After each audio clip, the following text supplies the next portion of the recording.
ए चाचा का हेला अपन पैसा ले ले 10,000 बा ना? हाँ मजी दिन सुधार रहा हम कहे जुगाड़ हो दे दे ना उसे कर्जा पड़ा रहा ना ही सही कि ये दिन है फिर काम लगे फिर ले जाए ठीक ना। ठीक चाचा हम चली जा जय राम जी। जय राम। पैसा ले तहन बुढ़ऊ मजे के चलते बे नहीं से मांगा देबे करी।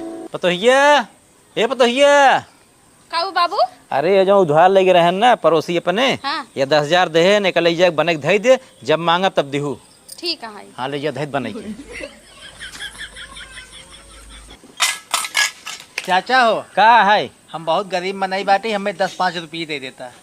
देखा हमारे एक पैसा ना आईने ऐसा करा ना। हाँ पतोहिया घर में बा हमार जा बोलबो तो उधरे पैसे दे दिए। ठीक चाचा जाता ही। हाँ जा मांग लू से एक से एक भिखारी आवत रहा दिन दे। मालकिन हे मालकिन काऊ भैया अरे तोहरे बाबू कहे ना जौन 10,000 रुपये धरे बाटू ना हमका दे दे। सही कहा था। हाँ हाँ ना विश्वास से पूछ ले अपने बाबू से। ठीक है कहो बाबू दे दे पैसवा। अरे हाँ दे दे। ठीक है बाबू दे देता ही तू ही खड़ा रहा हम लेके आता ही। लावा